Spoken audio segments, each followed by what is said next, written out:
and welcome to another day on Cornwall Pocket Farm. My name is Jenny and today I just thought I would show you a few of the things that I've been doing around the place. So a few little jobs really. I altered this pinafore dress that I'm wearing. I showed it to you in a previous thrift haul, was it? Oh, I think it was when I was doing my Japanese haul. It was sort of part of that. But I picked it up in a recycle boutique and I really just liked the design, but there was a few things wrong with it. That it was basically, I couldn't stride in it. It was a narrow skirt and I could only do little tiny baby steps in it, and that really wasn't going to work for me because I'm a very active person. I walk around all over the place, I cycle, and I needed to have that sort of movement. So that was one of the issues. Also at the top, it had these poppers and it was a little bit low, I felt, so I made these alterations, and that's what the main part of this video is about. But I've also been doing a couple of other things around on the pocket farm, indoors and outdoors, so I thought I would just show you what I've done there. Really, yeah, what I get up to.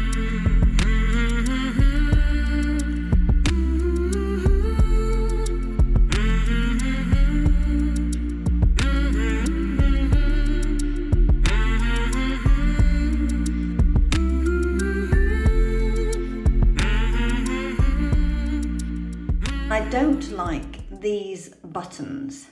These buttons are really nice. They're sort of jeans buttons, but then these are sort of just beige and boring. And what I think I want to do, scooty scoot, is essentially just take that out like that. I will put a button, a faux button here. I'll just stitch it and put a faux button because I can easily get this over my head. The other thing is, because it's so low, I feel that that would happen quite a lot and maybe a bit irritatingly, whereas if I take it up just a little, I don't think it will do that as much. And I think it still has the nice sort of low slouchy look. It's still plenty long enough. Now I've just got it over my trousers, so it looks a little weird, but I'm going to get the height of this right first, because I'll get the height of that right, then I'll be able to figure out how high the split is. Because if I work the split out first and then chunk out a great bit out of here, it's going to be higher than I want. So I'll do this bit first, pin it, and then work out the split. Okay, that I think is better. May not look that much different, but this now feels like it's at the right height for a sort of over my chest, if you like. I've still got the dropped waist, which I like here, and it's still good for my pockets. And then I think at the back, it is a nice height as well. And the length is not too short. I don't want it too short because I like, in the winter, it's quite nice to have something over your legs. If I wear this with my boots, my sort of Doc Martens style boots, I think it'll look cool. So now I'm doing some unpicking. It's quite laborious because, of course, the side seams don't have the fancy top stitch and the sort of that jeans seam where they fold it all over and double stitch it. But I didn't want the split in the side seam. For some reason, I sort of feel that side seam splits are more sort of evening wear, and a back seam slit is more daytime.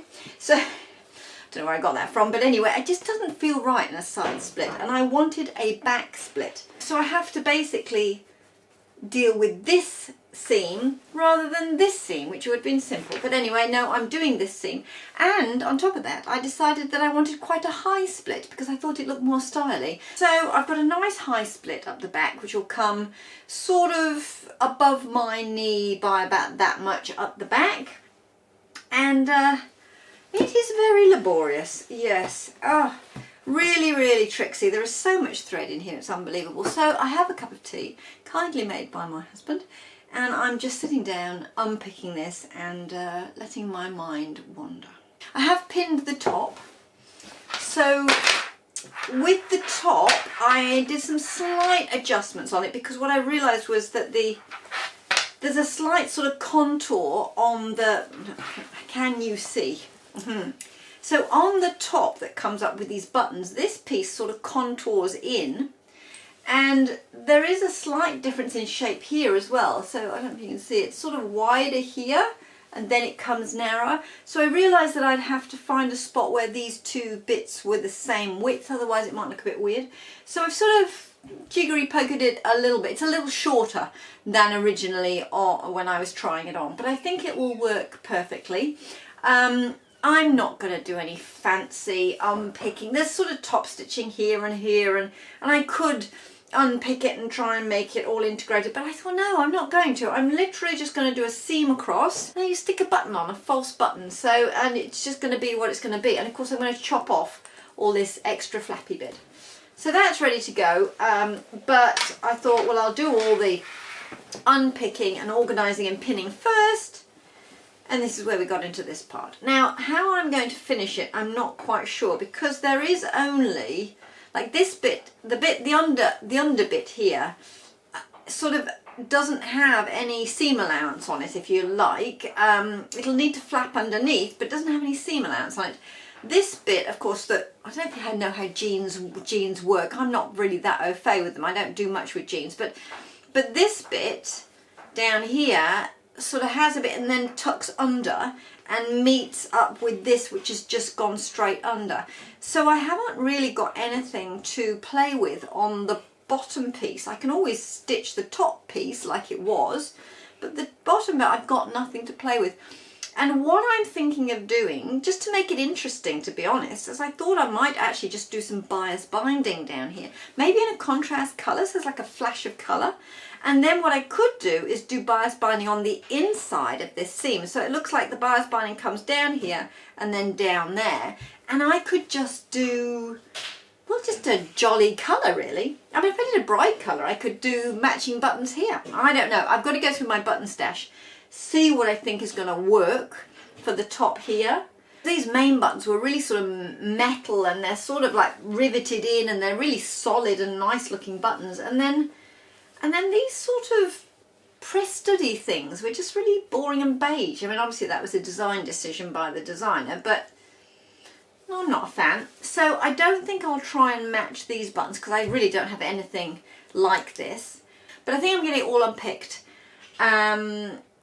Do their shoulder stitching probably, and then sort of play with the bits and pieces and try and get the look right, if you like. So anyway, onwards with this unpicking. Glasses on. It's actually getting a bit overcast now. I might leave the light on, but anyway, I found the easiest way to do it is just sort of pull and then using my unpicker. There are 3 lines of stitching through here, so now I've got it separated. Just go through, do the 3 lines, and it doesn't unpick very quickly. So anyway, just maybe talk amongst yourselves while I do this bit. Could take a while. That's the husband making, I think he's making soup again, which is nice. He's making some bread, and some Turkish bread, I think, and some Turkish soup. He's into his bread, so making bread is a regular weekend activity for him. I make my bread, of course, which is our sort of standard everyday bread, but he makes sort of more speciality breads. So I think we've got a spelt flour, sunflower seed, sourdough type thing coming up for lunch, and then a sort of a lentil and carrot Turkish style soup. So the carrots, of course, are out of the garden. The lentils are not. They're dried goods, of course. And of course, what I'm actually doing at the moment is planning out this long-awaited winter wardrobe plan. I have the plan in my head. I just haven't sort of put it on paper and worked out the detail of the thing yet. I've got a general vibe of a thing for each sort of piece in it. I sort of vaguely know the pieces, and I've sort of got a vibe of a thing, but I haven't actually worked out the details, put it on my canvas and worked out sort of the star lines and the details and how that's going to be. And then of course once I've done that, then I have to, well, what I generally do is I try and find patterns that I've got sort of from charity shops and things that have some of the bits that I'm looking for. Sort of some of the pieces in there, I can often use a sleeve or a collar or something from another pattern, and then of course I will apply that to my block, because the block is the shape that fits me. I have actually recently bought a couple of bits of corduroy because I didn't have any corduroy in my stash, and I do love a corduroy trouser.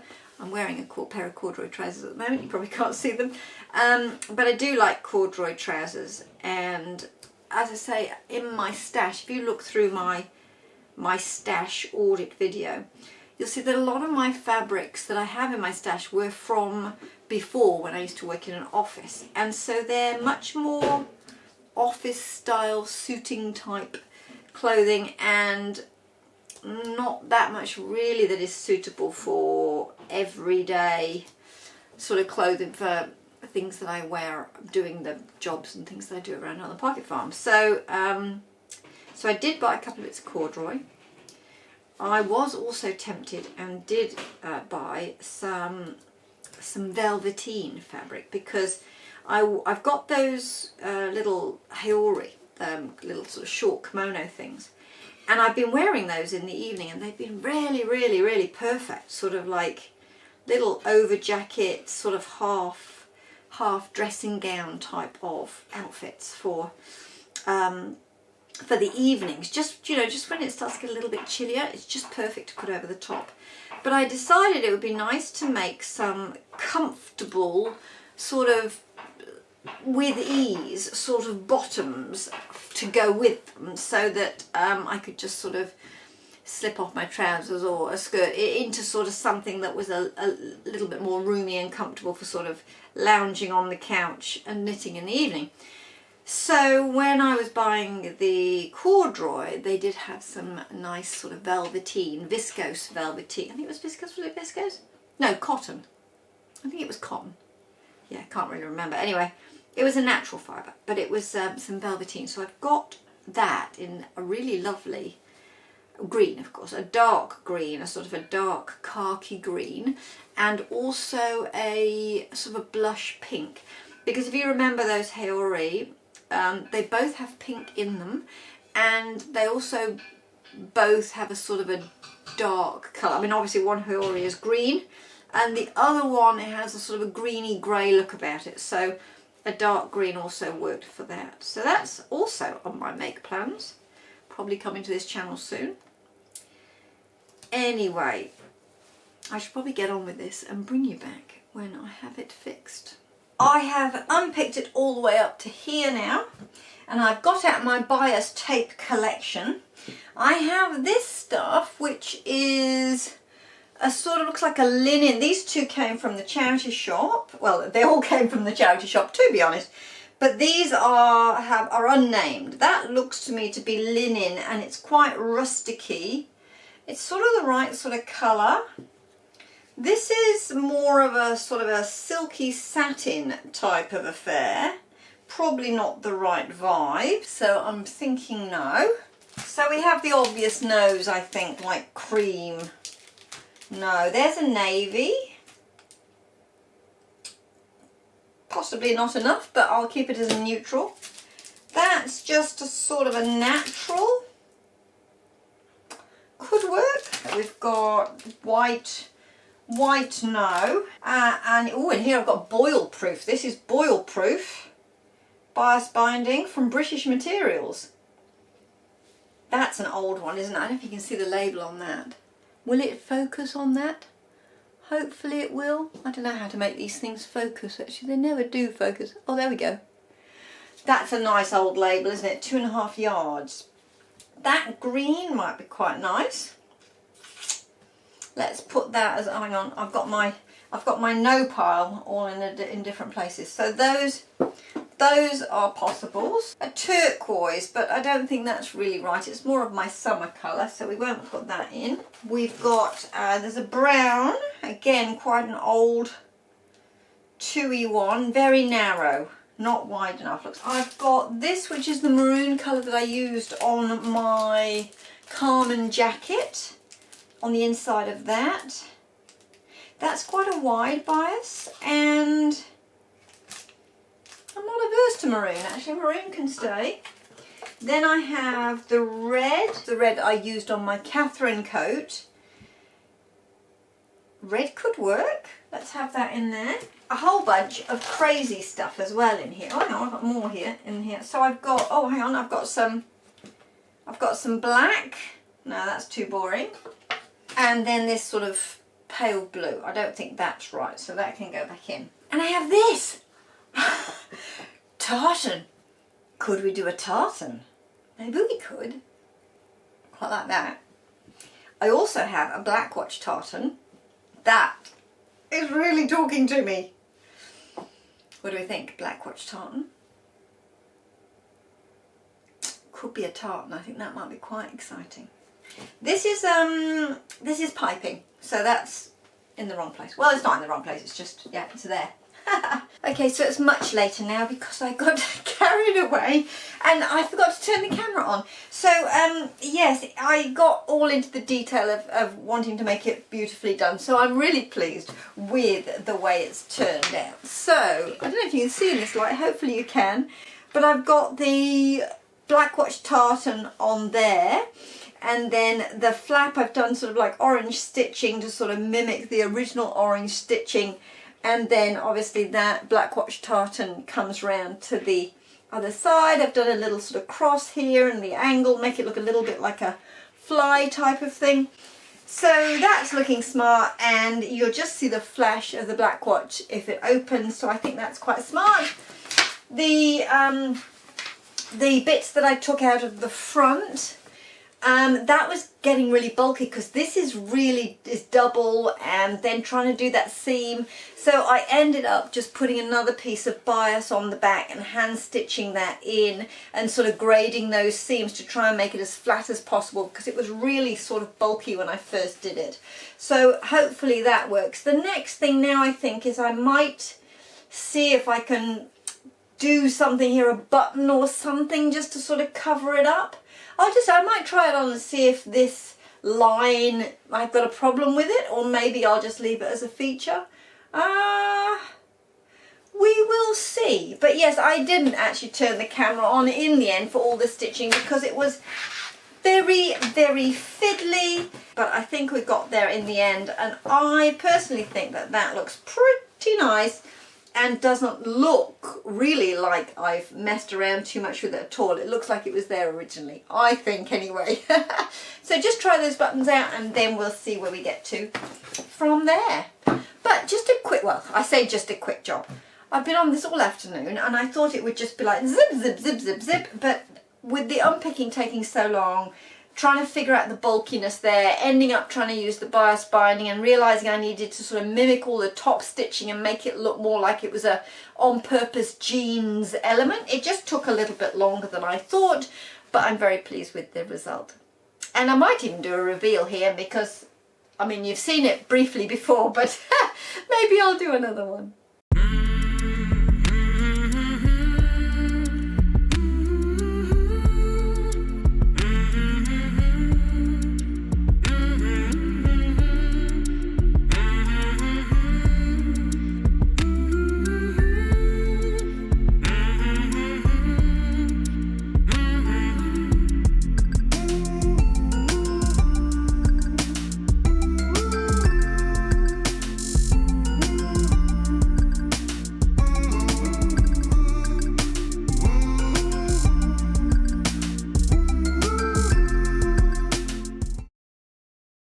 So the other thing that I have been doing is getting some curtains together for the kitchen. So I put up that curtain rail the other day and I've got a rather fancy little sort of bracket thing in the middle, which is sort of black iron, and I like it because it sort of picks up the gate.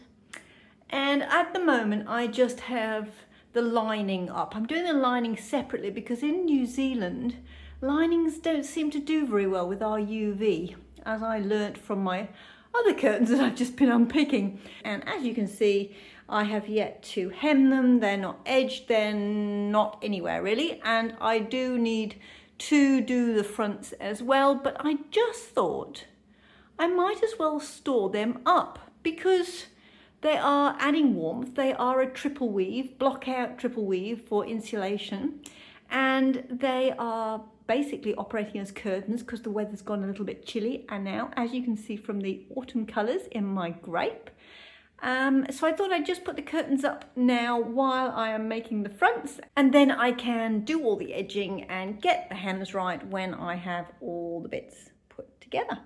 I have also been updating our wood store. So my daughter and I got out here on the tools this weekend, and this wood store here used to be one big open space.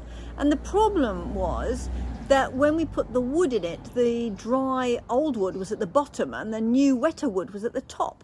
So we have made bays. So now I have first bay here and another bay over there. And then at the top, I have a little shelf area for kindling as well. So we just finished making that last weekend, and I managed to paint it quickly on Monday before the rain came in. And now it's just sort of drying off. And hopefully this weekend, I will be able to get all the wood, which you can see covered in plastic all around the place, back in the wood store, and we'll have a better functioning wood store. So it's been a little while since we've been on the drop saw and on the tools, so it was nice to get out there and work together. And yeah, but now it's done, which is great. So in the winter, when it's, you know, if we've got a really wet sort of weekend and it's all grim and nasty, we do like to light the fire, just really for sort of like that glow and that ambience, and it's really quite nice.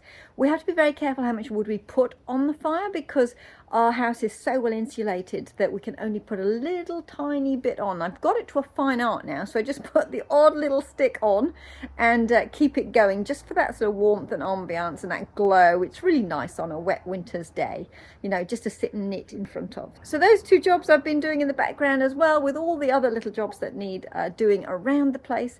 So it's a bit of a bitsy week this week for a video, but I just thought I'd show you what I've been doing and what's taking up my time. And I really just wanted to bring you along to show you the changes to this Pinafore, because I'm really pleased with it. It's very comfortable, it's very wearable and robust, and yeah, really pleased with the way it turned out. Anyway, I will see you next time. Bye.